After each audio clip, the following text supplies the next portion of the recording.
Hello everyone. कभी आपने ये सोचा है कि आपने अभी बहुत सारी गलती करी हो, लेकिन आप अचानक पास्ट में चले जाओ 10 इयर्स बैक और आपको अपनी गलती सुधारने का मौका मिले।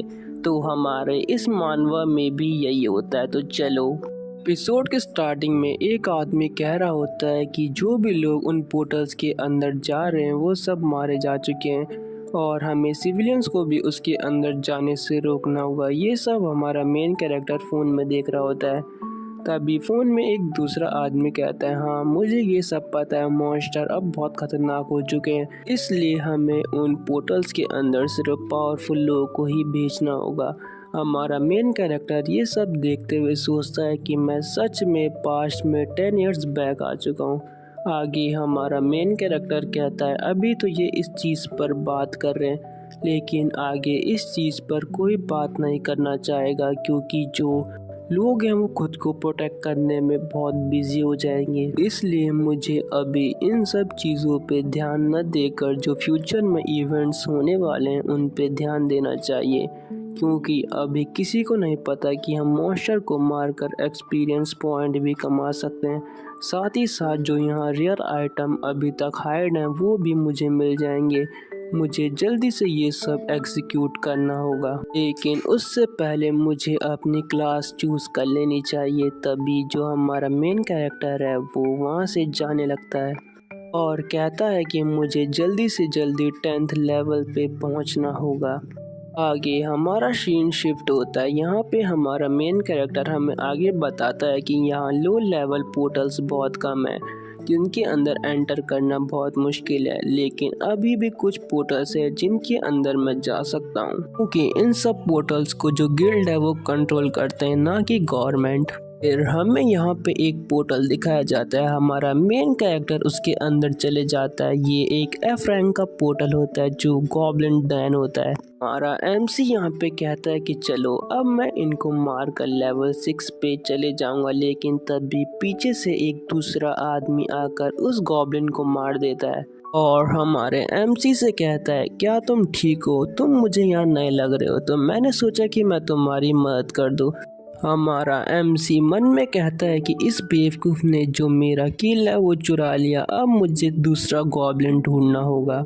अभी जो आगे बंदा खड़ा होता है वो कहता है कि जो गॉब्लिन्स है भले ही वो वीक हों लेकिन वो हमेशा ग्रुप्स में अटैक करते हैं, इसलिए तुम्हें इस डंजन को क्लियर करने में दिक्कत होगी, तो तुम्हें थोड़ा सावधान रहना होगा। तो हमारा एमसी कहता है, आखिर तुम हो कौन जो मुझे इस तरह गाइड कर रहे हो? वो कहता है कि मेरा नाम केंजी है और मैं 16 लेवल का स्वॉर्ड मास्टर हूँ और मैं डंजन्स में ये श्योर करता हूँ कि तुम जैसे जो न्यूबीज हैं वो इस डंजन में मारे ना जाएं। लोग मुझे ट्यूटोरियल गाय भी कहते हैं। हमारा एमसी मन में सोचता है ये कितना डिस्गस्टिंग है। फिर जो केंजी होता है वो हमारे एमसी से बात करते हुए कहता है कि जो हंटर्स हैं उनके रिटायरमेंट की कोई एज नहीं होती, इसलिए मैं इसे पार्ट टाइम के रूप में करता हूँ और साथ ही साथ मैं उन हंटर्स की भी मदद करता हूँ जो अभी न्यू हैं। तो हमारा एमसी उससे कहता है, आखिर तुमसे ये सब चीज़ पूछ कौन रहा है? आगे यहाँ पर हमारा एमसी जो बहुत सारे गॉब्लिन्स हैं उनको मार रहा होता है और कहता है, आखिरकार मैं लेवल 10 पे पहुँच ही गया, और वो बहुत खुश हो रहा होता है। तभी जो केंजी होता है वो हमारे एमसी की पीठ में मारते हुए कहता है, अच्छा तो तुम लेवल 10 पे पहुँच ही गए, कॉन्ग्रेचुलेशन। तो एमसी कहता है, हाँ ठीक है। फिर केंजी एमसी से कहता है कि चलो अब तुम्हें अपनी क्लास चूज़ करने का मौका मिल गया, तो जल्दी से अपनी क्लास चूज़ करो, लेकिन तुम्हें बहुत संभल के अपनी क्लास चूज़ करनी होगी।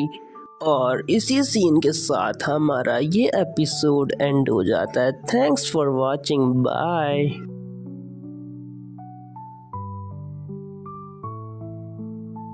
लास्ट एपिसोड में हमने देखा था जो हमारा एमसी होता है वो अपनी क्लास चूज़ कर रहा होता है।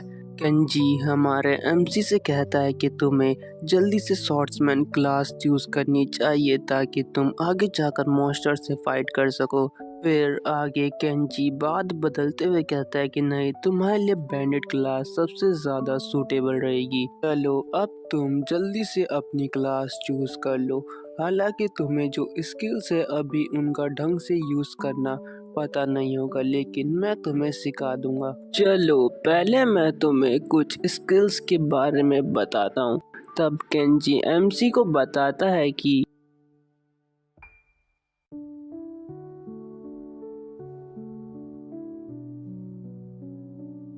एमसी यहाँ पे सोचता है कि अगर मुझे पावरफुल एस रैंक हंटर बनना है तो मुझे अपने पॉइंट्स ऐसी चीज़ों पे वेस्ट नहीं करने चाहिए। मुझे पता है कि मुझे किस चीज़ पे अपने पॉइंट लगाने चाहिए। केंजी चिल्लाते हुए कहता है, नहीं, तुम्हें ये चूज़ नहीं करना चाहिए। ये डैमेज रेजिस्टेंस स्किल तुम्हारे किसी काम की नहीं है। तुम बुरा मत मानो, लेकिन मैं तुम्हें किसी मुसीबत में पड़ते हुए नहीं देख सकता। एमसी कहता है ठीक है, लेकिन उसने वो स्किल एक्वायर कर ली होती है 5 पॉइंट्स के बदले। तब केंजी इकोमा से कहता है कि तुम्हें कुछ अच्छा चूज करना चाहिए। पता नहीं होता कि इकोमा ने पहले ही वो स्किल ले ली है। जैसे केंजी को ये पता चलता है वो बहुत शॉक होते हुए कहता है, आखिर तुम ऐसा कैसे कर सकते हो? तुमने अपना एक चांस पूरी तरह से वेस्ट कर चुका है। अब पता नहीं तुम्हारा क्या होगा। अब सिर्फ तुम सिविल क्लास या सॉर्ट्समैन में से एक क्लास को चूज कर सकते हो। तभी एमसी कहता है वहाँ एक और क्लास है। केंजी फिर शॉक होते हुए कहता है, क्या तुम उसे चूज करने वाले हो? लेकिन वहाँ दूसरी कोई क्लास नहीं होती, ये सिर्फ हमारे एमसी को ही विजिबल होती है। ग्रेविटी मास्टर एक हिडन क्लास जो सिर्फ हमारे एमसी के लिए ही बनाई होती है। सी कहता है ये तो एक हिडन क्लास है जो तभी अपेयर होती है जब तुम अपने सारे पॉइंट वेस्ट कर देते हो। आगे एमसी कहता है कि इससे मैं किसी भी चीज को मैनिपुलेट कर सकता हूँ अपने हिसाब से, और साथ ही साथ मैं एक एस रैंक हंटर भी रह चुका हूँ, तो मुझे पता है कि कैसे किस स्किल को कब यूज करना है। और तभी हमारा एमसी उस क्लास को चूज कर लेता है। केंजी कहता है तुम्हें ऐसे नहीं करना चाहिए, रुक जाओ, पहले सोच लो। लेकिन उससे पहले ही हमारा एमसी उस क्लास को चूज कर चुका होता है और कहता है मुझे बस यही चाहिए था। तभी एमसी की विंडो स्क्रीन पर नोटिफिकेशन आती है कि तुम अब से ग्रेविटी मास्टर हो। एमसी ये देख के बहुत खुश हो जाता है और कहता है अब फाइनली मैं एक मेज बन चुका हूँ जो ग्रेविटी को भी यूज कर सकता है। अब टाइम आ चुका है कि मैं स्ट्रॉन्गेस्ट एस क्लास हंटर बनूं और अपने आप को प्रूव कर सकूं।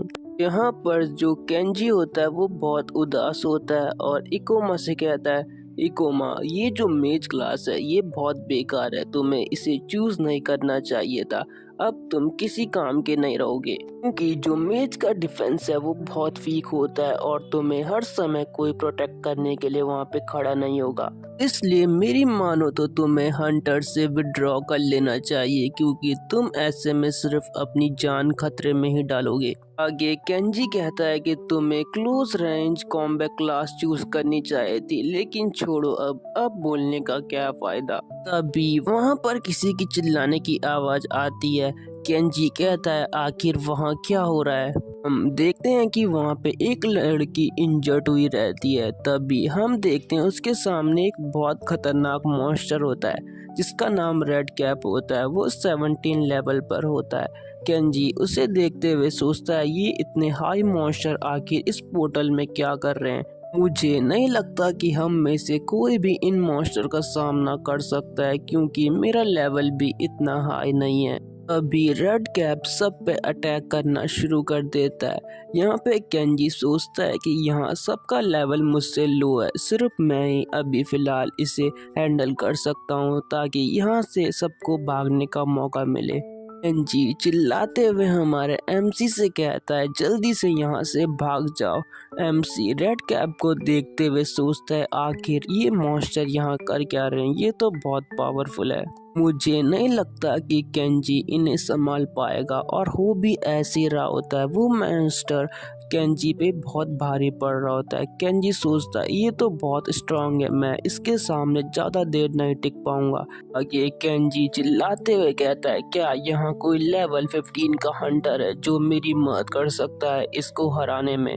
वहाँ पर बहुत सारे हंटर्स होते हैं, लेकिन वो कहते हैं कि भले ही मेरा लेवल 15 है लेकिन मैं एक लेवल 17 के मॉन्स्टर से नहीं लड़ सकता, इसलिए मैं वहाँ पे बिल्कुल नहीं जाऊँगा। उन्हीं के पीछे हमारा एमसी सोच रहा होता है कि मुझे इससे फाइट नहीं करनी चाहिए क्योंकि मैं इससे हैंडल बिल्कुल नहीं कर सकता अभी के लिए, क्योंकि मैं उसकी मूवमेंट्स को भी अभी ढंग से देख नहीं पा रहा हूँ, तो आखिर मैं उससे फाइट कैसे कर सकता हूँ। लेकिन मैं केंजी को ऐसा मरते हुए भी नहीं देख सकता। हमारा एमसी केंजी को याद करते हुए सोचता है कि वो कितना अच्छा आदमी है, उसने हमारी बहुत मदद करी है, इसलिए अभी मैं उसे इस मुश्किल में छोड़ के तो बिल्कुल नहीं जाने वाला।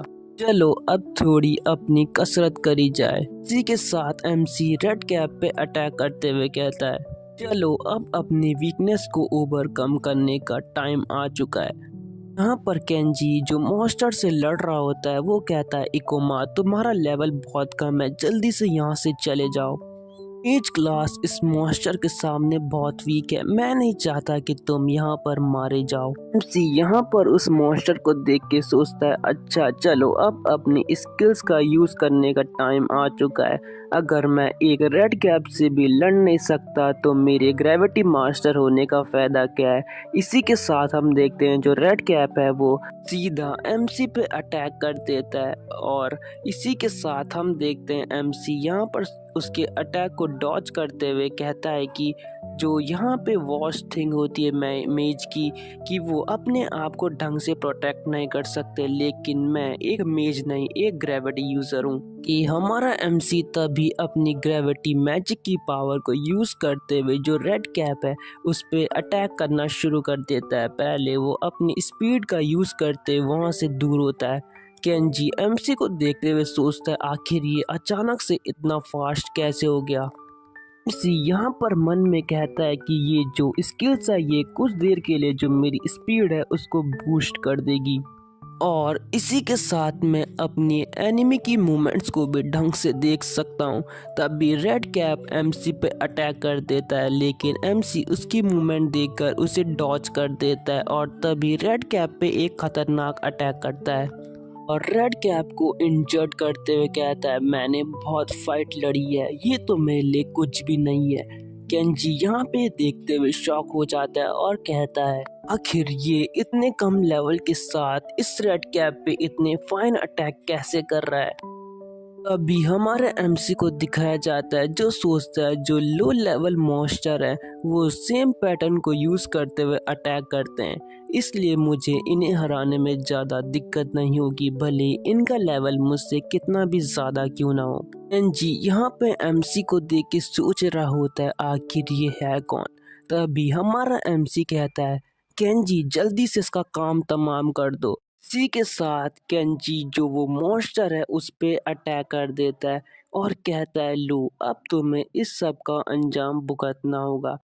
फिर यहाँ पर एमसी उस रेड कैप से कहता है, आखिर तुम्हारी मेरी तरफ पीठ करने की हिम्मत कैसे हुई। चलो अब मैं तुम्हें अपनी ग्रेविटी मैजिक की पावर दिखाता हूँ। इसी के साथ जो हमारा एमसी होता है वो जो रेड कैप है उसको अपने एक चेन टाइप में जकड़ लेता है, और यहाँ पर जो रेड कैप है वो बिल्कुल मूवमेंट नहीं कर पाता। तभी केंजी उस रेड कैप के ऊपर अपनी शॉट से एक पावरफुल अटैक कर देता है, और इसी के साथ हम देखते हैं जो रेड कैप होता है उसकी हालत बहुत ख़राब हो जाती है, और इसी के साथ वो रेड कैप वहीं पे मारा जाता है। हमारा एमसी रेड कैप को मारने के बाद कहता है, आखिर ये काम कर ही गया, अब मैंने अपनी स्किल्स को प्रूव कर चुका है, इसलिए क्या पता अब मैं हंटर बन जाऊं, क्योंकि सब ने यहाँ पे देख चुका है कि मैंने ये सब कैसे करा। तभी वहाँ पे जो लोग होते हैं वो कहने लग जाते हैं कि ये इतने लो लेवल पे था फिर भी इसने उस मॉन्स्टर से फाइट करने की हिम्मत करी और उससे हरा भी दिया, ये कितना ज़्यादा स्ट्रांग है। एनजी शॉक होते हुए कहता है कि मैं उस मॉन्स्टर से ढंग से फाइट तक नहीं कर पा रहा था, लेकिन इसने उसको बड़ी आसानी से हरा दिया और इसको ये रियलाइजेशन भी नहीं है कि इसने कितने खतरनाक मॉन्स्टर को हराया है। आखिर तुम हो कौन? वो हमारे एमसी के बारे में ये सब सोच रहा होता है और इसी के साथ जो हमारा एमसी है वहाँ पे कूल स्टाइल में खड़ा होता है, लेकिन एग्जैक्टली उसको वहाँ पे चक्कर आने लग जाते हैं। वो कहता है कि लगता है कि मैंने अपने बहुत ज़्यादा माना का यूज़ कर चुका है, इसलिए मुझे अभी वीकनेस आ रही है। मुझे अगली बार से थोड़ा सावधान रहना होगा। फिर वो आगे कहता है कि चलो आज का काम तो पूरा हुआ। एनजी भी वहाँ पे साइड में देखते हुए बहुत हंस रहा होता है। फिर वो हमारे एमसी के पास जाते हुए कहता है, चलो मैं तुम्हें अपने कंधे पे उठाकर बाहर छोड़ देता हूँ। एमसी कहता है, ये थोड़ी शर्म की बात है, लेकिन कोई बात नहीं, अभी मेरी हालत ठीक नहीं है, इसलिए मैं तुम्हारी मदद ले ही लेता हूँ। केन जी यहाँ पे एमसी को बाहर ले जाते हुए सोचता है कि वहाँ पर किसी ने मेरी मदद नहीं करी, सिर्फ एमसी ही मेरी मदद करने के लिए आगे आया। थैंक्स, मैं तुम्हारा ये एहसान कभी नहीं भूलूंगा। अब मैंने अपने फियर को भी ओवरकम कर चुका है, क्योंकि मैं पहले बहुत डरता था, लेकिन अब मैं ये सब छोड़ रहा हूँ। और फिर वो कहता है कि ये मेरे लिए एक हॉनर की बात है कि मैं अपने सामने एक हीरो के बर्थ को होते हुए देख रहा हूँ। इसी के साथ वो पोर्टल से बाहर आ जाते हैं। केंजी यहाँ पे कहता है हमारे एमसी से कि तुम्हारा बहुत शुक्रिया, और इसी के साथ हमारा ये एपिसोड एंड हो जाता है। मैं इसका नेक्स्ट पार्ट भी जल्दी से अपलोड करने की कोशिश करूँगा। तब तक के लिए thanks for watching and stay tuned. Bye. Episode के स्टार्टिंग में एमसी कहता है कि मुझे जल्दी से जल्दी अपना लेवल अप करना होगा, उसके लिए मुझे पोर्टल्स के अंदर जाना होगा, लेकिन मैं अकेले पोर्टल के अंदर जाने का रिस्क नहीं ले सकता क्योंकि वो बहुत डेंजरस हैं, इसलिए मुझे जल्दी से जल्दी अपने लिए एक टीम ढूंढ लेनी चाहिए। आगे जो एमसी होता है वो हंटर गिल्ड्स की जो लॉबी होती है वहाँ पे अपनी क्लास बताता है। जो वहाँ पे लड़की बैठी होती है वो कहती है, मैंने आज तक ऐसी किसी क्लास के बारे में नहीं सुना, लेकिन देख के तो ऐसा ही लग रहा है कि ये एक मेज क्लास है, लेकिन तुम्हारी एबिलिटीज बहुत लो हैं। तुम्हें सच में लगता है कि तुम इन एबिलिटीज के साथ उन मॉन्स्टर से फाइट कर सकते हो? एमसी आगे से उस लड़की की बात को इग्नोर करते हुए कहता है कि क्या मुझे टेम्परेरी पार्टी मेंबर्स मिल सकते हैं? आगे से वो लड़की कहती है कि हाँ, यहाँ कोई ऐसा है जो किसी भी कैरेक्टर क्लास को लेने के लिए तैयार है। एमसी कहता है तो जल्दी से मुझे उसके पास ले चलो। तभी वो लड़की कहती है कि तुम्हारे एट्रीब्यूट्स बहुत लो हैं, तो तुम्हें मेरे हिसाब से किसी भी पार्टी के साथ अभी ज्वाइन नहीं होना चाहिए, क्योंकि वो एट द एंड तुम्हें पोर्टल्स के अंदर अकेला छोड़ देंगे। एमसी मन में सोचता है बात तो ये सही कह रही है, लेकिन अभी मेरे पास कोई ऑप्शन नहीं है। फिर एमसी उससे कहता है कि जल्दी से मुझे उनका कॉन्टैक्ट नंबर दे दो। तभी वहाँ पे पीछे से कोई कहता है कि लगता है तुमने रिसेप्शनिस्ट को कुछ ज़्यादा ही मुश्किल में डाल चुका है, तुम्हें इन्हें और परेशान नहीं करना चाहिए, जल्दी से यहाँ से निकल जाओ। तो एमसी कहता है आखिर तुम होते कौन हो मुझे ये बोलने वाले?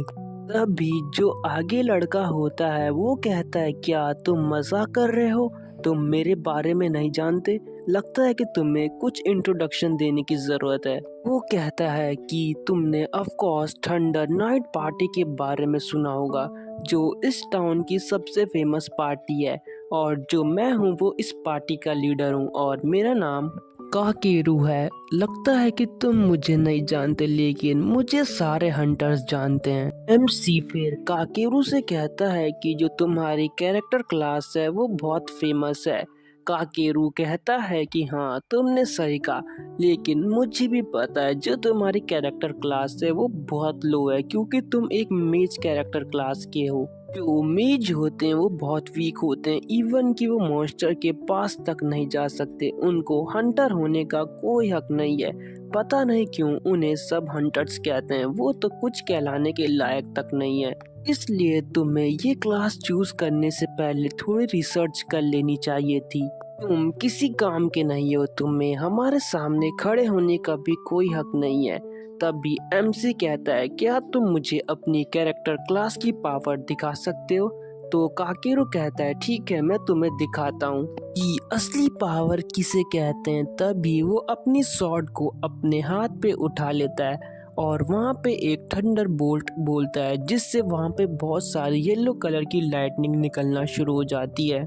काकेरू इसी के साथ चिल्लाते हुए कहता है कि मैं एक थंडर नाइट हूँ और जो ये कैरेक्टर क्लास है वो सबसे बेस्ट है और ये बेस्ट लोगों पे ही सूट करती है, ना कि तुम जैसे कचड़ों पर।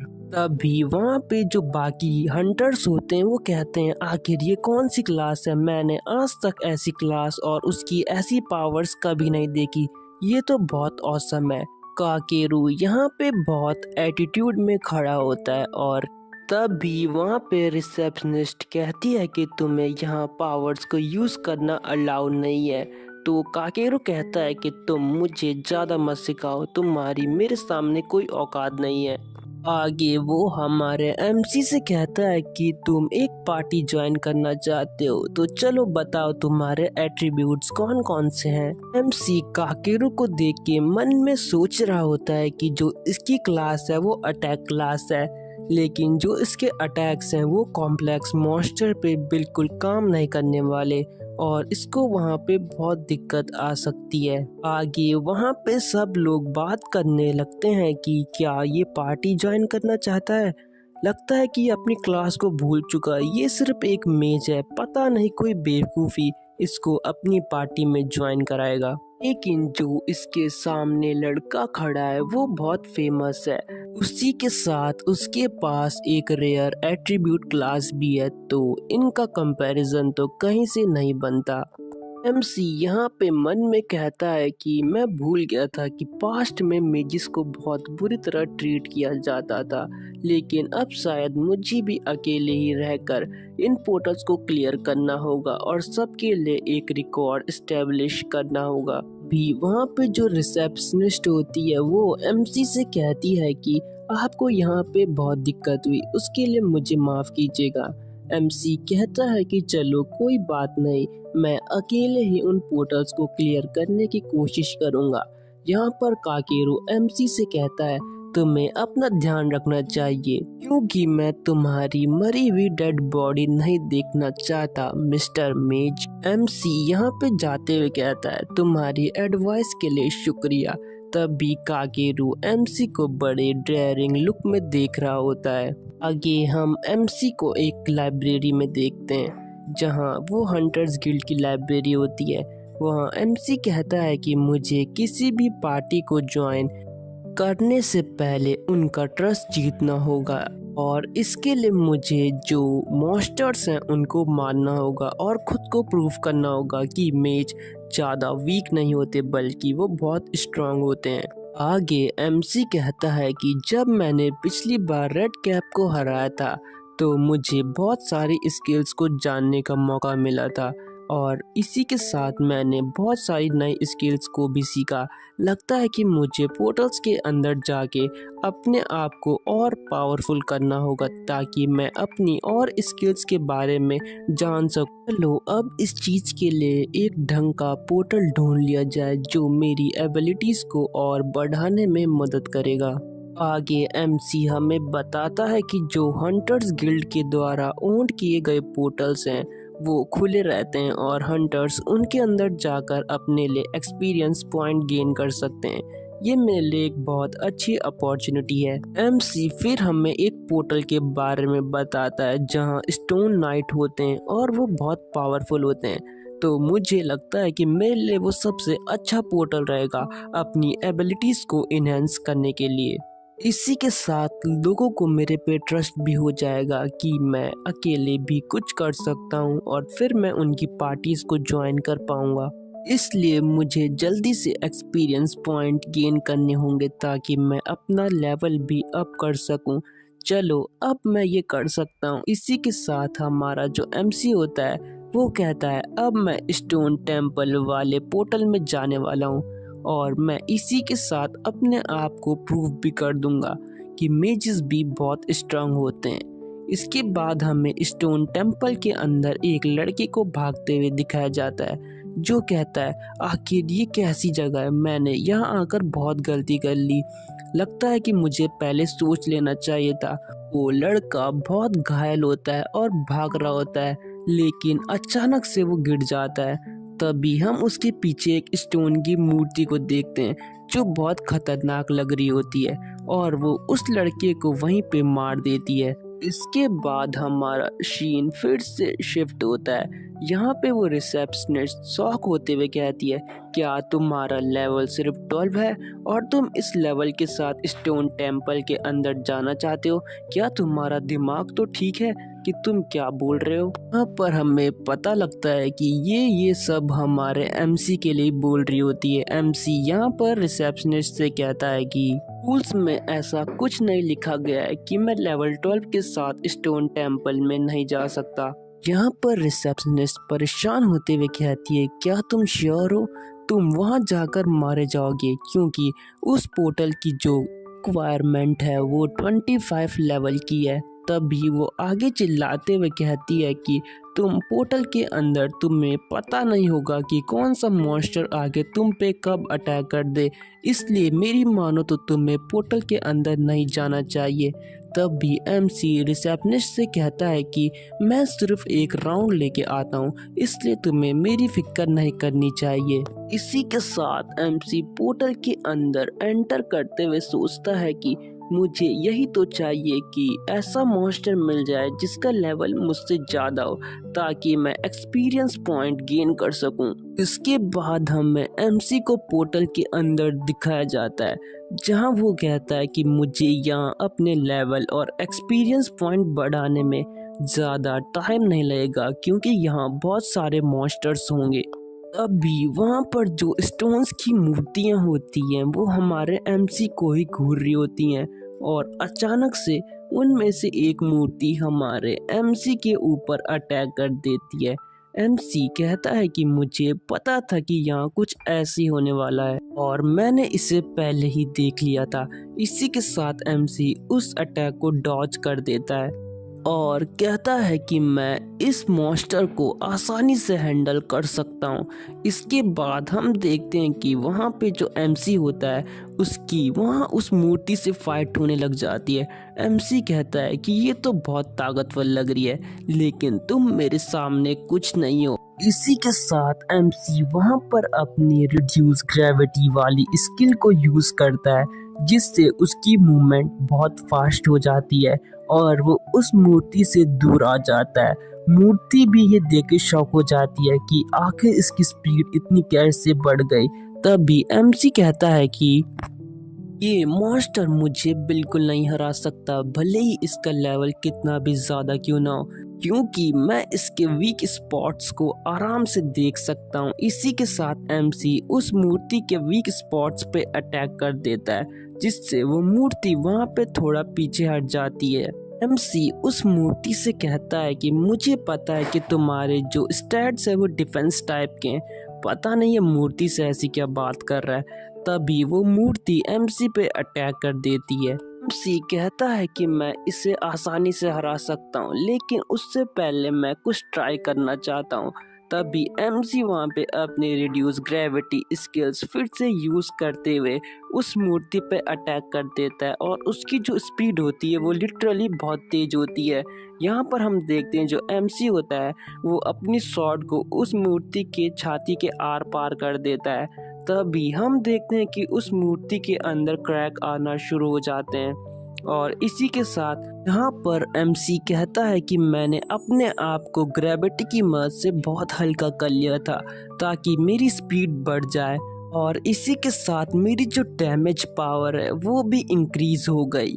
ये मेरी पावर का एक अमेजिंग कॉम्बिनेशन था। तभी हम देखते हैं कि वो मूर्ति वहाँ पे पूरी तरह से ब्रेक हो जाती है और इसी के साथ हमारा ये एपिसोड एंड हो जाता है। Thanks for watching. मैं इसका नेक्स्ट पार्ट भी जल्दी अपलोड करने की कोशिश करूँगा। तब तक के लिए bye and stay tuned with my channel.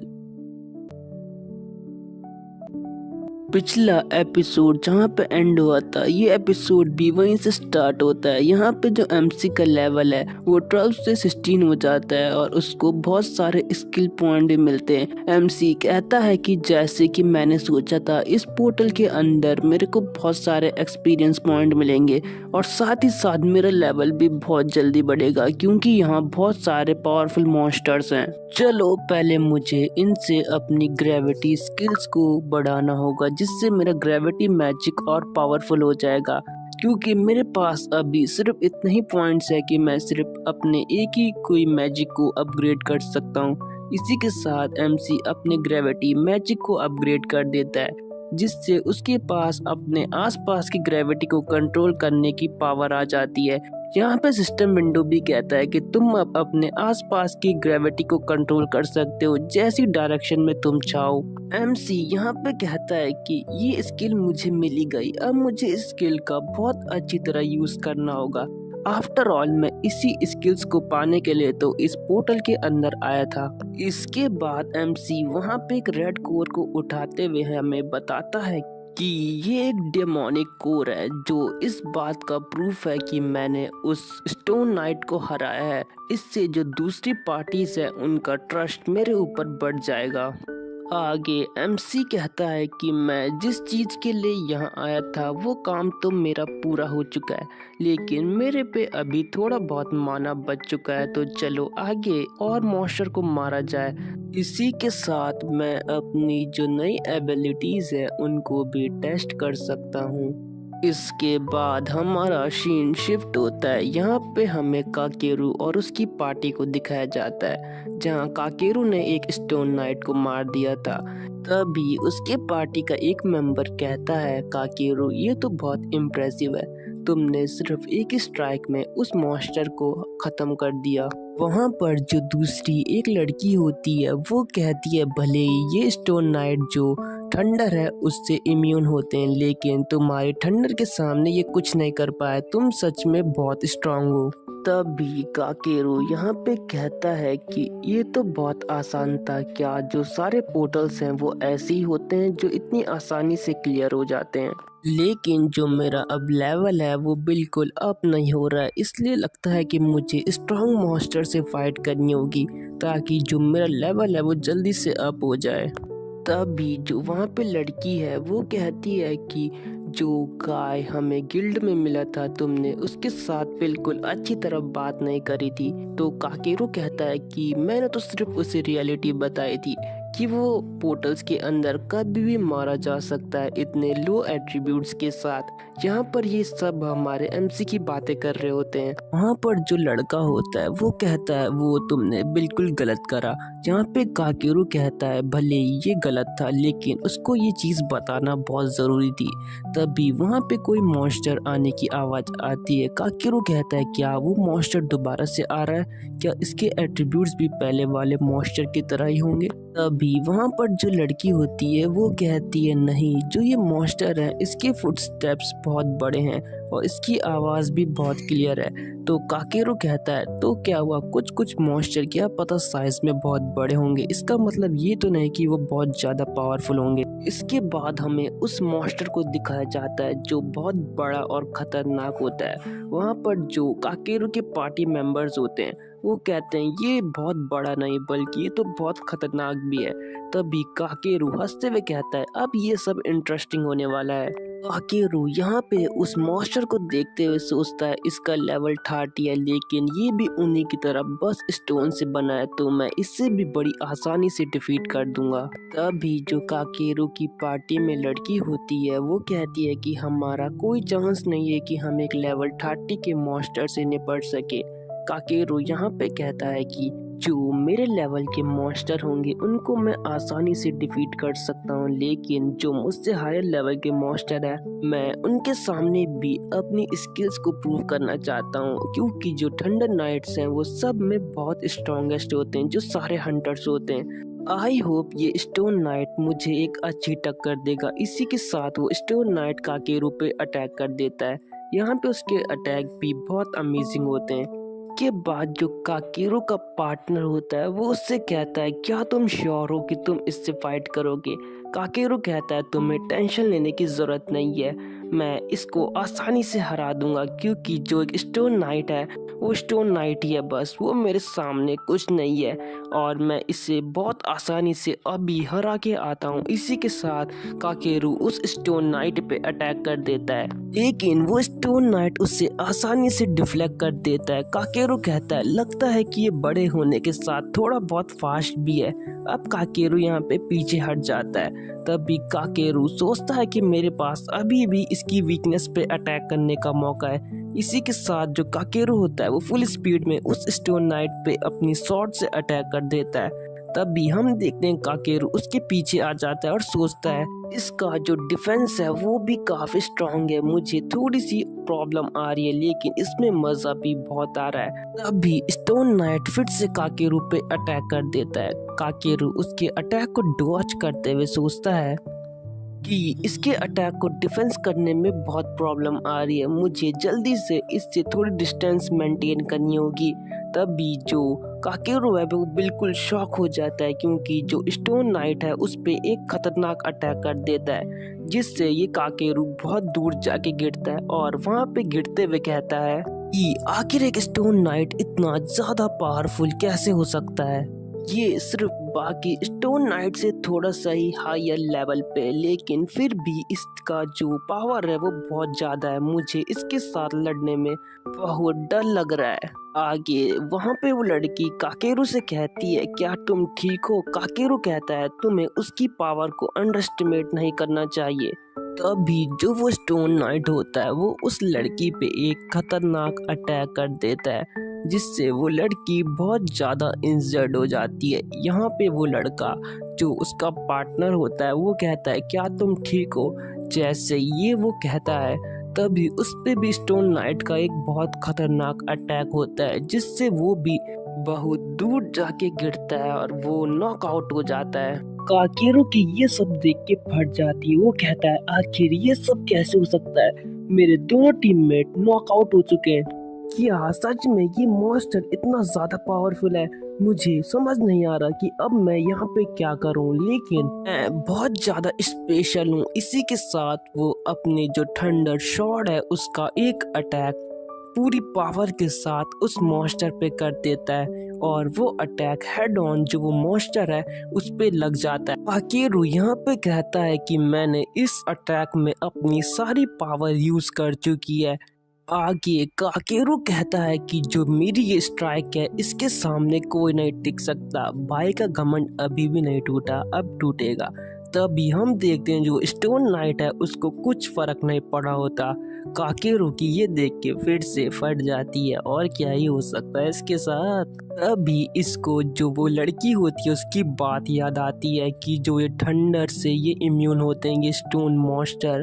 तभी जो वो स्टोन नाइट होता है वो जो काकेरू है उसकी शॉर्ट तोड़ देता है और काकेरू यहाँ पे बस उसको देखता ही रह जाता है। काकेरू यहाँ पे कहता है आखिर ये सब मेरे साथ क्या हो गया, मैं यहाँ ऐसे कैसे फंस सकता हूँ, मैं तो एक स्पेशल चाइल्ड हूँ, ये सिर्फ मेरा एक बुरा सपना है जो बहुत जल्दी एंड होने वाला है। लेकिन तभी जो स्टोन मॉन्स्टर होता है वो काकेरू के पास आने लगता है उसको खत्म करने के लिए। काकेरू यहाँ पे चिल्लाते हुए कहता है नहीं, मैं इस तरह नहीं मरना चाहता, मैंने ये कभी नहीं सोचा था कि मैं इस तरह मारा जाऊंगा, प्लीज। इसी के साथ जो काकेरू होता है वो उस मॉन्स्टर के सामने अपनी भीख मांगने लगता है कि प्लीज मुझे मत मारो, मुझे छोड़ दो, यहाँ पे मुझे जाने दो। तभी काकेरू को समझ में आता है कि मॉन्स्टर तो उसे खत्म कर ही देगा। इसी के साथ वो चिल्लाने लगता है कि प्लीज कोई मेरी मदद करो। तभी हमारे एमसी की वहाँ पे एक कूल सी एंट्री होती है। एमसी जो वो मॉन्स्टर है जैसे वो काकेरू को मारने वाला होता है तभी एमसी वहाँ पे अपनी रिड्यूस ग्रेविटी का यूज करके उस मॉन्स्टर पे अटैक कर देता है, जिससे उस मॉन्स्टर को बहुत गुस्सा आ जाता है। वो एमसी की तरफ देखता है लेकिन वो अपनी बॉडी में कुछ हलचल सी महसूस करता है। तभी हम देखते हैं हमारे एमसी के कुछ अटैक का उस पे असर पड़ा होता है और एमसी यहाँ पे कूल स्टाइल में वहाँ पे लैंड करता है और कहता है मुझे पता था इस अटैक का इस पे ज्यादा असर नहीं होगा। काकेरू एमसी को देख के सोचता है ये तो वही नया लड़का है। काकेरू फिर एमसी से कहता है आखिर तुम यहाँ करने की क्या सोच रहे हो, वो बहुत स्ट्रांग है, तुम उससे बिल्कुल नहीं हरा सकते। एमसी कहता है हाँ तुम सही कह रहे हो, इस मॉन्स्टर को हराना इतना आसान नहीं है, लेकिन ट्राई करने में क्या ही जाता है। एमसी आगे कहता है कि ये मॉन्स्टर जो हंटर्स है उनको मार के अपना लेवल बढ़ाता है। लगता है कि अब मुझे इसको हेड ऑन फाइट में ही हराना पड़ेगा। तब भी हम देखते हैं कि एमसी उस मॉन्स्टर के सामने खड़ा होता है और कहता है कि यहाँ पे मुझे इसके आसपास अपने जो ग्रेविटी मैजिक है उसका यूज करके इसकी जो स्पीड है उसको स्लो करना होगा। इसलिए मुझे जल्दी से एक और मॉन्स्टर को मार लेना चाहिए। पर किसने सोचा था कि मैं एक इतने खतरनाक मॉन्स्टर के सामने आ जाऊंगा। काकेरू यहाँ पे चिल्ला के कहता है जल्दी से यहाँ से भागो, यहाँ पे बकवास करना बंद करो, क्योंकि हम तीनों मिलकर भी इसे नहीं हरा सके। मेरे दोनों जो पार्टनर्स है वो भी नॉकआउट हो चुके हैं, तो आखिर तुम इसे कैसे हरा पाओगे। तभी एमसी वहाँ पे अपनी रिड्यूस ग्रेविटी को एक्टिवेट करके जो स्टोन मॉन्स्टर है उस पे अटैक करना शुरू कर देता है। जो एमसी की स्पीड होती है वो बहुत तेज होती है, जो स्टोन मॉन्स्टर है उससे भी जो एमसी की स्पीड है उससे दिक्कत होती है। और यहाँ पे एमसी अपनी ग्रेविटी को अपने पैर में इकट्ठा करके एक जंप लगाता है जिससे कि वो स्टोन मॉन्स्टर के पीछे आ जाता है और फिर स्टोन मॉन्स्टर के हेड पे अटैक करता है। काकेरू एमसी को देख के सोचता है आखिर ये नया लड़का इतना ज़्यादा स्पीड में फास्ट कैसे, और साथ ही साथ ये उस मॉन्स्टर को अच्छी टक्कर भी दे रहा है। एमसी यहाँ पे कहता है कि जिस हिसाब से इसका लेवल है उस हिसाब से ये मॉन्स्टर बहुत स्लो है, तो ये इतना भी स्ट्रॉन्ग नहीं हो सकता, मुझे इसे हराना ही होगा। लेकिन दिक्कत ये है कि मैं अगर अपनी ग्रेविटी मैनिपुलेशन का भी यूज़ करूं तो मेरे पास कोई दूसरी स्किल्स नहीं है इसको टेक डाउन करने के लिए, और जो मेरे नॉर्मल अटैक्स हैं वो भी इस पे यूज़ नहीं करेंगे क्योंकि इसका डिफेंस बहुत स्ट्रॉन्ग है। इसी के साथ जो स्टोन मॉन्स्टर होता है वो एमसी पर अटैक कर देता है। एमसी उसके अटैक को डॉज करते हुए कहता है कि बहुत जल्द जो मेरा माना है वो भी बिल्कुल ख़त्म होने वाला है, तो मुझे जल्दी से इस फालतू की फाइट को छोड़कर इस पे अपना फाइनल और सबसे स्ट्रॉन्ग अटैक करना होगा। तभी एमसी वहाँ पे अपनी रिड्यूस ग्रेविटी का फिर से यूज़ करता है, जिसके बाद उसकी स्पीड फिर से फास्ट हो जाती है और वो मॉन्स्टर पे अटैक कर देता है। काकेरू यहाँ पे एमसी को देख के कहता है कि मुझे लगा था कि शायद ये लड़का उसे हरा देगा, लेकिन इसका ये अटैक भी उस मॉन्स्टर पे कुछ असर नहीं करेगा। एमसी मन में कह रहा होता है जो रिड्यूस ग्रेविटी है वो बहुत माना खाती है, लेकिन मैं इसके बिना मॉन्स्टर से फाइट नहीं कर सकता क्योंकि ये बहुत स्ट्रांग है। आगे एमसी कहता है कि मुझे इस फाइट को जल्दी से ख़त्म करना होगा। तब भी एमसी उस मॉन्स्टर पे अटैक कर देता है। तब भी वो मॉन्स्टर भी काउंटर अटैक करके एमसी को पीछे कर देता है, लेकिन जो एमसी होता है वो वहाँ पे अपनी रिड्यूस ग्रेविटी का यूज़ करके थोड़ा थोड़ा उड़ भी रहा होता है और वो मॉन्स्टर के ऊपर आ जाता है। लेकिन तब भी हम देखते हैं कि वो मॉन्स्टर उस पर अटैक करता है, लेकिन जो एमसी है उसके पास रिड्यूस ग्रेविटी की पावर थी इसलिए वो उसे डॉज कर लेता है। तभी जो मॉन्स्टर होता है वो अचानक उसके सामने आकर फिर से उस पर अटैक करता है, लेकिन एमसी इसे भी डॉज कर लेता है और फिर जो उसका हेड है मॉन्स्टर का उसके ऊपर खड़ा हो जाता है। काकेरू एमसी को देख के सोचता है आखिर ये इतनी तेज मूवमेंट कैसे कर पा रहा है। तभी हम एमसी को देखते हैं जो मॉन्स्टर के सर से जंप मारते हुए कहता है कि मैंने ये स्किल्स आखिरी के लिए बचा के रखी थी और अब मैं इसका अटैक इस पे करने वाला हूँ। इसी के साथ जो एमसी होता है वहाँ पे अपने रिड्यूस ग्रेविटी स्किल्स का यूज़ करते हुए नीचे की तरफ गिरता है और कहता है कि ऐसा लग रहा है कि मैं अपनी स्किल का यूज़ अपने ऊपर ही कर रहा हूँ। ये कितना ज़्यादा इंटरेस्टिंग है, लगता है कि मुझे इससे थोड़ा बहुत डैमेज होगा। तब भी जो एमसी होता है वहाँ पे वो अचानक अपनी इंक्रीज ग्रेविटी का यूज़ करके अपने आप को एक मीटियोर में कन्वर्ट करके जो वो मॉन्स्टर है उसके ऊपर जाने लगता है और कहता है मैं जितनी तेजी से नीचे गिरूंगा इस मॉन्स्टर पे उसका उतना ज़्यादा इफेक्ट होगा। तभी एमसी बहुत तेजी से कहता है कि अब बहुत देर हो चुकी है, मैं इसे ख़त्म करने वाला हूँ, और उसके हेड पे जो स्टोन मॉन्स्टर है उसके हेड पे लैंड करता है और हम देखते हैं कि वो उस स्टोन मॉन्स्टर के हेड को काटते हुए आगे निकल जाता है। यहाँ पे जो स्टोन मॉन्स्टर है वो यहाँ पे टूटने लग जाता है और तब भी हम देखते हैं जो स्टोन मॉन्स्टर है उसका यहीं पे काम तमाम हो जाता है। एमसी का लेवल भी यहाँ पे 16 से 23 हो जाता है और वो कहता है ये आखिरकार वर्क कर ही गया। मैंने एक ऐसे मॉन्स्टर को डिफीट करा है जो मेरे लेवल से 2 गुना था। लगता है कि मेरे लिए बहुत बड़ी अपॉर्चुनिटी थी। इसी के साथ हमारा ये एपिसोड एंड हो जाता है। मैं इसका नेक्स्ट पार्ट भी जल्दी से अपलोड करने की कोशिश करूँगा। तब तक के लिए bye and stay tuned with my channel. Episode की स्टार्टिंग वहीं से होती है जहां से पिछला एपिसोड एंड हुआ था। यहाँ पे एमसी कहता है कि मेरा फिर से जो पूरा माना है वो ड्रेन हो चुका है, मुझे इसका ध्यान रखना होगा वरना मैं कभी भी मॉन्स्टर के हाथों मारा जा सकता हूँ। यहाँ पर हमें काकेरू को दिखाया जाता है जो कहता है ये कितना अमेजिंग था, जो मेरी थंडर बोल्ट पावर थी उसने उस मॉन्स्टर का कुछ भी नहीं करा, लेकिन इस लड़के की इतनी इनक्रेडिबल पावर ने उस मॉन्स्टर को इतनी आसानी से हरा दिया। मैंने ये कभी नहीं सोचा था कि मैं इसकी मदद लूँगा, लेकिन आखिर इसने मेरी मदद क्यों की, मुझे तो ये अभी तक समझ में नहीं आ रहा है। तभी काकेरू घबराते हुए सोचता है कहीं ये मेरे से बदला लेने तो नहीं आया है, क्योंकि मैंने इसके साथ बहुत बुरा बर्ताव करा था।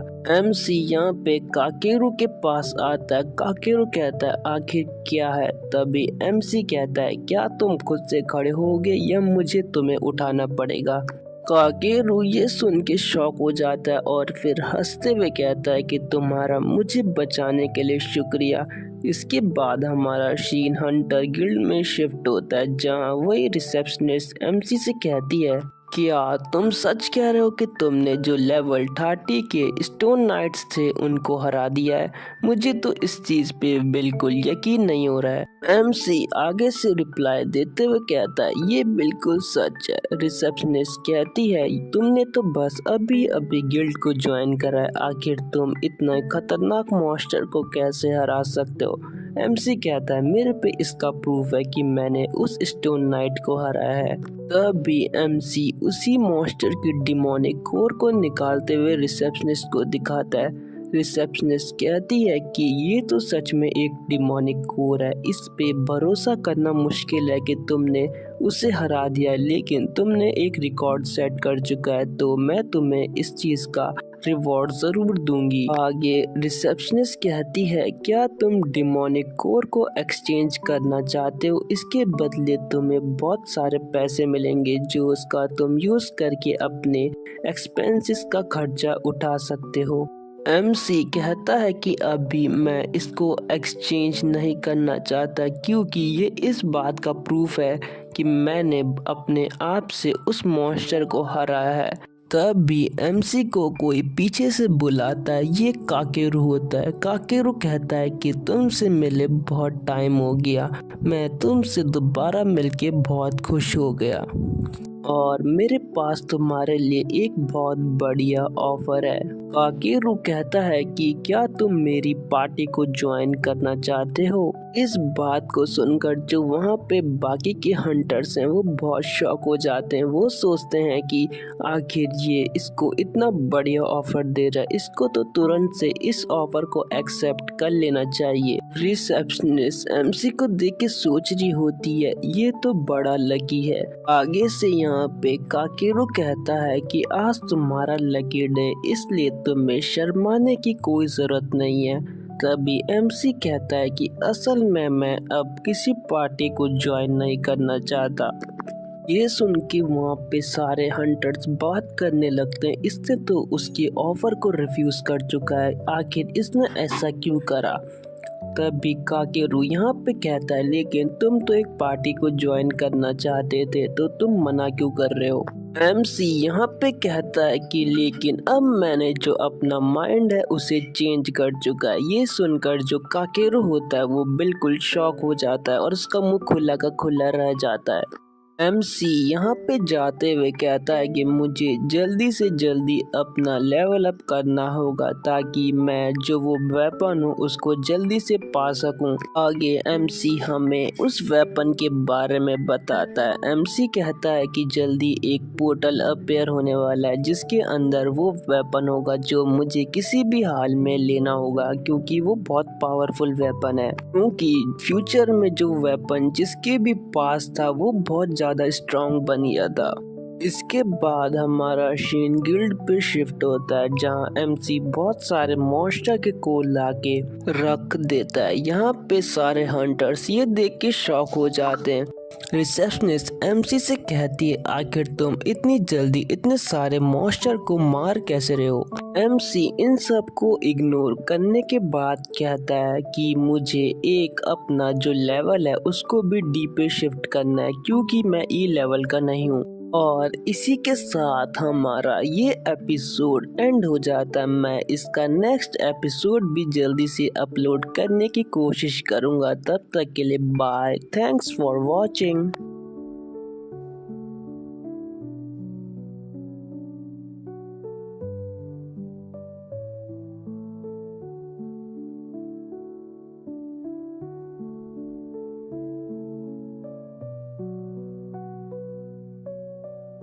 एपिसोड की स्टार्टिंग वहीं से होती है जहां से पिछला एपिसोड एंड हुआ था। यहाँ पे हमें जो डिफरेंट लेवल्स के बारे में बताया जाता है। यहाँ पे हमें बताया जाता है कि यहाँ वेरियस लेवल्स होते हैं और जब जो बंदा अपने लेवल को इंक्रीज करता है उसकी क्लास भी खुद ब खुद अपग्रेड हो जाती है और इसी के साथ वो अपनी कैरेक्टर क्लास को चुनने के कैपेबल हो जाता है।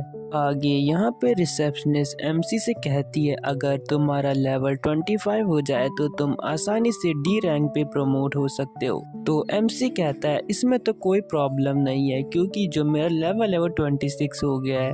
ये बात सुन के जो रिसेप्शनिस्ट है वो बहुत शॉक हो जाती है। वो कहते हैं क्या तुमने फिर से अपना लेवल अप कर लिया, आखिर ये पॉसिबल कैसे, क्योंकि जो मेज होते हैं उनका लेवल तो बहुत धीरे धीरे अपग्रेड होता है। तभी रिसेप्शनिस्ट अपने मन में कहती है क्या जो ग्रेविटी यूजर्स हैं वो सच में इतने पावरफुल हैं कि उनका जो लेवल है वो इतनी जल्दी अपग्रेड हो रहा है। इसके बाद जो एमसी का लेवल है वो डी हो जाता है। एमसी यहाँ पे कहता है कि फाइनली जो मेरी रैंक है वो डी हो चुकी है। ये सिर्फ मेरी अमेजिंग कैरेक्टर क्लास की वजह से ही नहीं है बल्कि जो मैंने 10 साल तक फ्यूचर में वर्क करा है उसका एक्सपीरियंस भी मेरे साथ है जिसकी वजह से मेरा लेवल इतनी जल्दी अप हो रहा है। आगे एमसी कहता है कि इतनी जल्दी अपने लेवल को बढ़ाना इतना आसान नहीं है और साथ ही साथ इससे जो बाकी लोग हैं उनका अटेंशन भी मेरी तरफ आ रहा है, लेकिन मेरे पास अभी और कोई ऑप्शन नहीं है। मुझे जल्दी से अपना लेवल अप करना होगा ताकि मैं जो फ्यूचर में पोर्टल्स आने वाले हैं उन सब के अंदर जाके उनके वैल्यूएबल ट्रेजर्स को ले सकूं। तभी एमसी आगे कहता है कि एक जो सबसे इम्पोर्टेंट पोर्टल है वो है मैनिक ड्रीम। उसके अंदर जो डैगर है वो सबसे ज़्यादा इम्पोर्टेंट है क्योंकि मेरे जो फ्यूचर लाइफ में जो वो डैगर था वो जिसके पास था वो बहुत ज़्यादा पावरफुल था। वो एक सीरियल किलर था जो पोर्टल्स के अंदर हंटर्स को मारा करता था और वो बहुत पावरफुल हो गया था। लेकिन इस बार वो वेपन मेरा होगा। मुझे ऐसा करने के लिए किसी की हेल्प की भी जरूरत पड़ेगी। एमसी तभी वहाँ पे पीछे बहुत सारी पार्टीज को देखता है। वो कहता है कि एक बड़ी पार्टी होना इतनी अच्छी बात नहीं है, मैं एक छोटी पार्टी के साथ भी उस वेपन को ऑब्टेन कर सकता हूँ। मुझे किसी ऐसे बंदे को ढूंढना होगा जिसकी एबिलिटी ग्रेविटी यूजर के साथ मैच करे ताकि वो मेरे साथ मिलकर उस वेपन को हासिल करने में मदद करे। जब एमसी ये सोच ही रहा होता है तभी एमसी वहाँ पे कहता है कि चलो मुझे सारे गिल्ड एरिया को चेक करना चाहिए, क्या पता मुझे मेरी ग्रेविटी यूजर एबिलिटीज के साथ कंपेटेबल पार्टनर मिल जाए। यहाँ पर एमसी कहता है कि मेरे को एक आधा दिन गुजर चुका है लेकिन मुझे अभी तक कोई ऐसा नहीं मिला। मैं अभी तक 3 गिल्ड में जाके देख के आ चुका हूँ, लेकिन अब ये मेरा चौथा गिल्ड है जहाँ मैं पता करने आया हूँ कि मेरी ग्रेविटी यूज़र एबिलिटी के साथ कोई कंफर्टेबल है भी या नहीं। जैसे ही एमसी फोर्थ गिल्ड के अंदर एंटर करता है, वहाँ पे एक लड़की चिल्ला के कहती है, तुम किसी काम की नहीं हो। यहाँ पर हम एक प्यारी सी लड़की को देखते हैं जो कहती है, प्लीज़ मुझे माफ़ कर दो। उसके सामने वाली लड़की उससे कहती है, क्या तुम्हारी माफ़ी मांगने से यहाँ जो कुछ हुआ वो सब ठीक हो जाएगा, तो मैं तुम्हें माफ़ कर दूंगी। एमसी उन दोनों को देख के सोचता है, क्या यहाँ पर ये लड़ाई करने का कौन सा वक्त है। तब भी हमारा सीन फिर से उस लड़की की तरफ जाता है जो प्यारी सी लड़की को कहती है, सात्सुकी मैं तुम्हें अपने गिल्ड से निकालती हूँ। मैं तुम्हें यहाँ से निकाल रही हूँ क्योंकि तुम्हारी एबिलिटीज़ का कूलिंग टाइम बहुत ज़्यादा है, जिसकी वजह से हमारे बहुत सारे हंटर्स मारे गए हैं। तो मैं तुम्हें अभी इस गिल्ड से निकाल रही हूँ। आगे वो लड़की सात्सुकी से कहती है कि उल्टा तुम हमारे ऊपर एक बोझ हो। यहाँ पर इस लड़की का नाम हमें सात्सुकी बताया जाता है। तभी हमारा एमसी इन दोनों को देख रहा होता है। एमसी इन दोनों को देखते हुए सोचता है कि मैं भी कभी ऐसी था, मुझे भी मेरे टीममेट्स ने ऐसे ही छोड़ दिया था, लेकिन इस लड़की के साथ मैं ऐसा कुछ नहीं होने दूंगा। मुझे जल्दी से इसे यहाँ से लेके जाना होगा क्योंकि ये मुझे मेरे पास्ट की याद दिला रही है, इसलिए मैं इसके साथ तो बिल्कुल बुरा नहीं होने दे सकता। इसके बाद एमसी सात्सुकी को वहां से ले जाते हुए कहता है, क्या तुम मेरी पार्टी ज्वाइन करोगी। जो पीछे लड़की सात्सुकी को अभी तक बुरा भला कह रही थी, वो कहती है, तुम इस जैसी कचड़ी कैरेक्टर क्लास वाली लड़की का आखिर क्या करने वाले हो। ये तुम्हारे ऊपर बस एक बोझ है जो तुम्हारे लिए सिर्फ एक प्रॉब्लम क्रिएट करेगी। इस सब चीज़ों को सुनकर जो सात्सुकी होती है वो बहुत रोने लगती है और उसका दिल बुरी तरह टूट जाता है। साथ ही साथ वो हमारे एमसी को भी कहती है कि तुम भी बिल्कुल बेकार हो, तो तुम्हें इसे अपने साथ ले जाना चाहिए। तब भी हम देखते हैं कि जो सात्सुकी होती है वो दोबारा उस लड़की के पास जाते हुए कहती है कि मुझे प्लीज एक और चांस दे दो।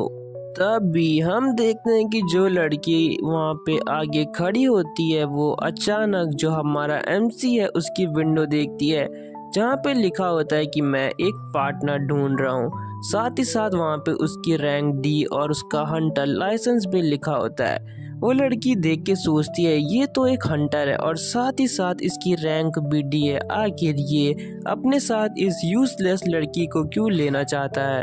वो लड़की अपने मन में सोचती है कि मुझे इस लड़के को अपनी टीम में ले लेना चाहिए। वो फिर हमारे एमसी से कहती है कि अभी अभी हमारी जो टीम है उसमें एक स्पॉट खाली है, तो क्या तुम हमारी टीम को ज्वाइन करना चाहोगे। एमसी उस लड़की को इग्नोर करते हुए सात्सुकी से कहता है, क्या तुम मेरे साथ एक पार्टी स्टार्ट करना चाहोगी। सात्सुकी एमसी को देख के थोड़ी शॉक हो जाती है और साथ ही साथ जो दूसरी लड़की होती है उसका तो मुंह खुला का खुला रह जाता है। एमसी सात्सुकी को देख के सोचता है कि ये एक इंचेंस्ट्रेस है जो बहुत इम्पोर्टेंट है, ये मेरे लिए एक बहुत अच्छी अपॉर्चुनिटी बन सकती है, इसलिए मुझे अभी इसे अपनी टीम में किसी भी हाल में लेना होगा। तभी पीछे से वही लड़की कहती है कि तुम्हें इस जैसे वेस्ट पर अपना टाइम बर्बाद नहीं करना चाहिए, इससे बढ़िया तुम्हें मेरी पार्टी को ज्वाइन कर लेना चाहिए। यहाँ पर सात्सुकी एमसी से कहती है कि आप एक लेवल डी के हंटर हैं और आप इतने पावरफुल हैं, मैं अभी लेवल 20 पर भी नहीं हूँ, तो मैं आपके साथ पार्टी कैसे फॉर्म कर सकती हूँ। एमसी सात्सुकी से कहता है कि मुझे भी लेवल 20 पार करने में बहुत टाइम लगा है, तो तुम्हें इस चीज़ की टेंशन लेने की ज़रूरत नहीं है। सात्सुकी यहाँ पे एमसी से कहती है कि मेरी कैरेक्टर क्लास बिल्कुल यूजलेस है, तो तुम्हें मुझे इस सब चीज़ में नहीं घसीटना चाहिए। एमसी सात्सुकी से कहता है कि तुम्हें इस चीज़ की टेंशन लेने की ज़रूरत नहीं है, मैं तुम्हारी पूरी हेल्प करूँगा। सात्सुकी यहाँ पे चिल्ला के कहती है कि मैं भी बिल्कुल श्योर नहीं हूँ, क्या पता मैं कल को हंटर बनना छोड़ दूँ, तो इसलिए मैं तुम्हारे साथ पार्टी फॉर्म नहीं करना चाहती। एमसी यहाँ पे सात्सुकी से कहता है कि तुम्हें मुझे एक चांस देना होगा। इसके बाद हम सात्सुकी का एक क्यूट सा एक्सप्रेशन देखते हैं और सात्सुकी यहाँ पे एमसी के सामने सर झुकाकर कहती है कि मैं तुम्हारी पार्टी को ज्वाइन करने के लिए रेडी हूँ। तब भी पीछे से वही लड़की कहती है कि मुझे यकीन नहीं हो रहा कि तुमने इसे अपनी पार्टी में ले लिया, तुम्हें इसके लिए बहुत जल्दी रिग्रेट होगा। एमसी कहता है कि तुम्हारी एडवाइस के लिए शुक्रिया और उसके सामने से जाते हुए कहता है कि मैं तुमसे अच्छी तरह क्लासेस के बारे में जानता हूँ। और इसी के साथ जो हमारा एपिसोड है वो यहीं पे एंड हो जाता है। मैं इसका नेक्स्ट पार्ट भी जल्दी से अपलोड करने की कोशिश करूँगा, क्योंकि मुझे पता है कि मैंने इस पार्ट को डालने में थोड़ी लेट कर दी, तो उसके लिए सॉरी गाइस। पर मैं दूसरा एपिसोड जल्दी से लाऊंगा। तब तक के लिए bye and stay tuned with my channel.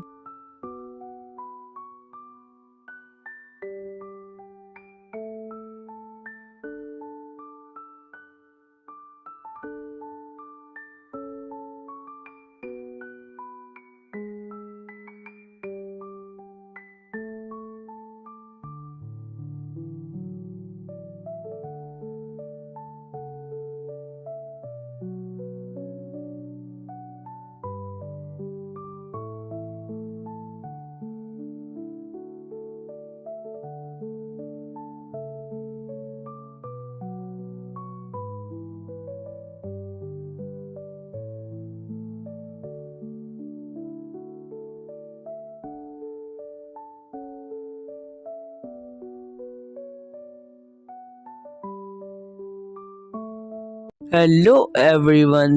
इस एपिसोड के स्टार्टिंग में हमारा एमसी कह रहा होता है कि तुम्हारा नाम सात्सुकी है, तुम्हारा मेरी पार्टी को ज्वाइन करने के लिए शुक्रिया। सात्सुकी यहाँ पर कहती है तुम्हारा वेलकम, लेकिन क्या तुम श्योर हो कि तुम मुझे अपनी पार्टी में रखना चाहते हो? क्योंकि मैं एक एंचेस्ट्रेस हूँ और वो बिल्कुल यूजफुल नहीं होते।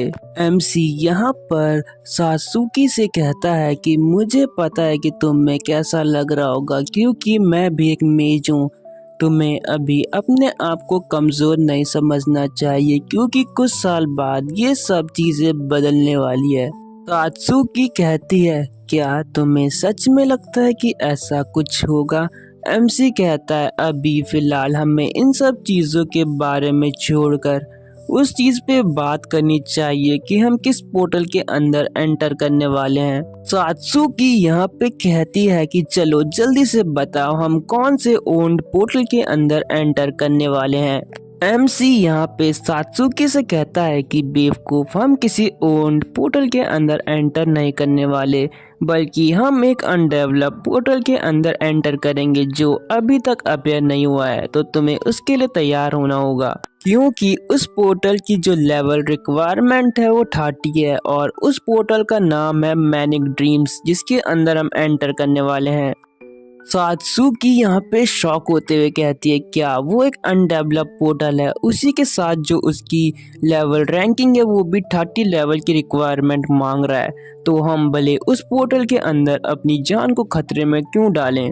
अभी हमें यहाँ पे नरेटिंग वाइज दोनों पोर्टल्स के बीच डिफरेंस बताती है। यहाँ पे हमें बताया जाता है कि जो ओन पोर्टल्स होते हैं उनको पूरी तरह से एनालाइज किया जाता है और वो ओपन होते हैं ताकि पीपल उसके अंदर जाकर अपना लेवल अप कर सके, लेकिन जो अनडेवलप पोर्टल होते हैं वो ओन्ड नहीं होते, वो किसी भी तरीके से एनालाइज नहीं किए जाते, बल्कि उनके अंदर जाने में खतरा भी हो सकता है जो आगे जाकर बहुत सारे हंटर्स पे भारी पड़ता है और इसमें बहुत सारे हंटर्स मारे भी जाते हैं। फिर यहाँ पे सात्सुकी कहती है कि मैं किसी ऐसे पोर्टल के अंदर नहीं जा सकती क्योंकि जो मेरा लेवल है वो सिर्फ 17 है और साथ ही साथ मैं बहुत स्लो भी हूँ और जो मेरी कैरेक्टर क्लास है वो भी बिल्कुल बेकार है, तो मैं भले तुम्हारी मदद कैसे कर सकती हूँ। एमसी यहाँ पे सात्सुकी से कहता है कि तुम्हें टेंशन लेने की बिल्कुल ज़रूरत नहीं है, क्योंकि जो सारे अटैक है वो मैं खुद करूँगा, तुम्हें वहाँ कोई भी खतरा नहीं होगा क्योंकि मैं तुम्हें खुद ही प्रोटेक्ट करूँगा। MC यहाँ पे मन में कहता है कि मैंने अपनी पास्ट लाइफ में जो मैनिक ड्रीम पोर्टल है उसके बारे में बहुत पढ़ा था और साथ ही साथ मैंने पूरी रिसर्च भी करी थी, तो इसलिए अभी मैं एक बिल्कुल फुल प्रूफ स्ट्रेटजी बना पा रहा हूँ कि हमें कैसे उस पोर्टल को क्लियर करना है। फिर MC यहाँ सात्सुकी से चिल्ला के कहता है कि हम दोनों मिलकर उस पोर्टल को क्लियर करेंगे, बस तुम्हें मुझ पे भरोसा करना होगा। यहाँ पे हमें सात्सुकी का एक बहुत क्यूट सा लुक दिखाया जाता है। इसके बाद MC फिर से हमें उस डैगर के बारे में बताता है और कहता है कि इस बार उस डैगर को मुझे किसी भी हाल में अपने लिए सिक्योर करना पड़ेगा। यहाँ पर जो सात्सुकी है वो कहती है आखिर हमें कैसे पता चलेगा कि उस पोर्टल के अंदर कौन कौन से खतरे हैं जो पोर्टल अभी तक अपेयर भी नहीं हुआ। MC सात्सुकी से कहता है कि मैं तुम्हें अभी सारी डिटेल्स नहीं बता सकता, बस मुझे ये किसी रेयर आइटम की वजह से पता चला है। सात्सुकी यहाँ पे कहती है ये तो इम्पॉसिबल है, आखिर तुम किसी पोर्टल की अपीयरेंस के बारे में कैसे पता लगा सकते हो। ऐसे ही सात्सुकी ये कह रही होती है तभी उनके सबके फोन में एक मैसेज आता है। वहाँ पे लिखा होता है कि तुम्हारे नियर बाय डिस्ट्रिक्ट में एक पोर्टल अपेयर हुआ है टोक्यो के अंदर, तो तुम्हें जल्दी से वहां से भागना होगा और अगर तुम हंटर हो तो तुम्हें जल्दी से वहां पहुंचना होगा।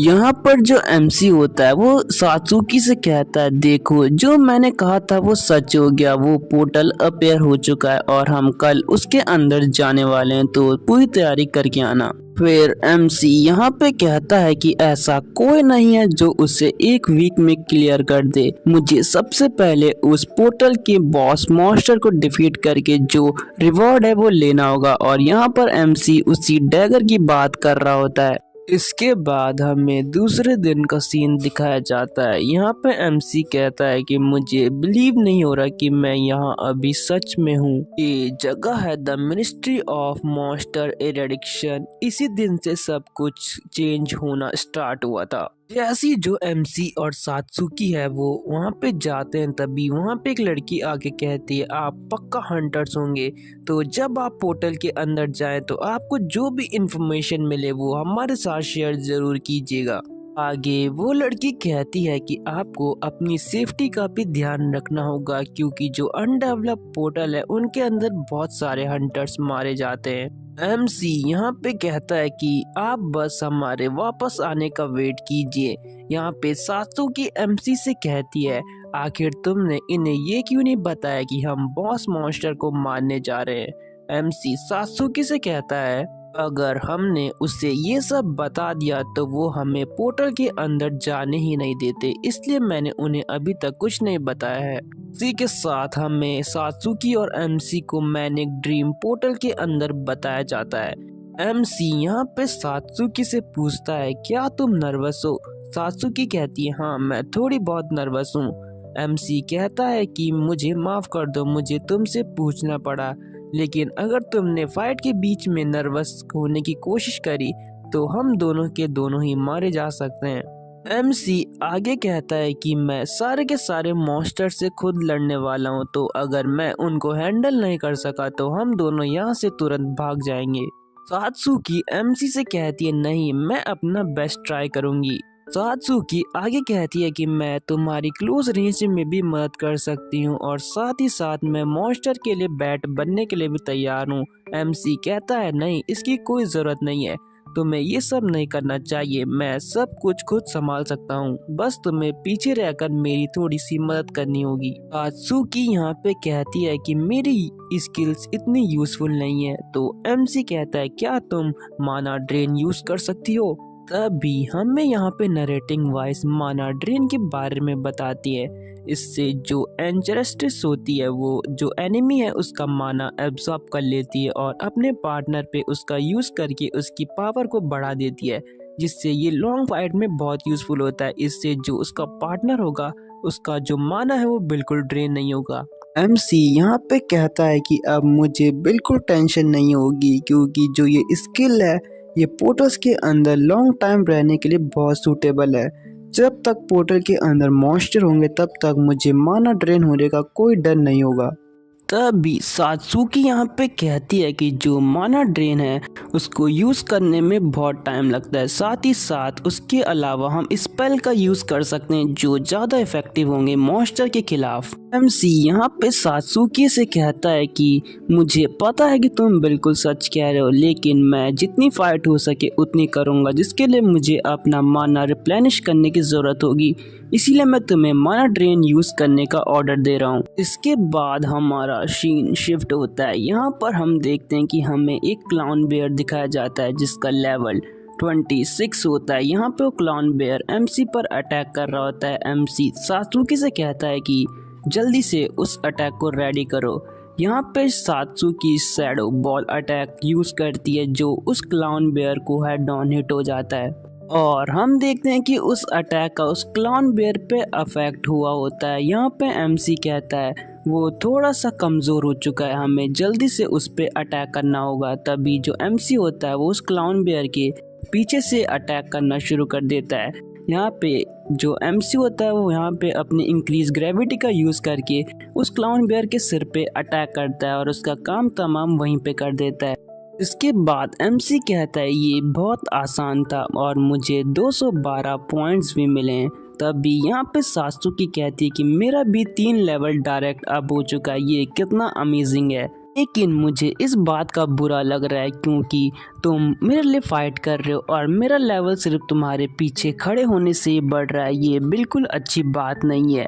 यहाँ पे एमसी सात्सुकी से कहता है कि तुम मेरे लिए बहुत यूज़फुल हो, तुम मुझे पीछे से प्रोटेक्ट कर रही हो और इसका मुझे बहुत खुशी है क्योंकि एट द एंड हम एक पार्टी है। तभी यहाँ पे सात्सुकी कहती है हम एक पार्टी है और इसी के साथ हमारा ये एपिसोड एंड हो जाता है। मैं इसका नेक्स्ट पार्ट जल्दी से अपलोड करने की कोशिश करूँगा।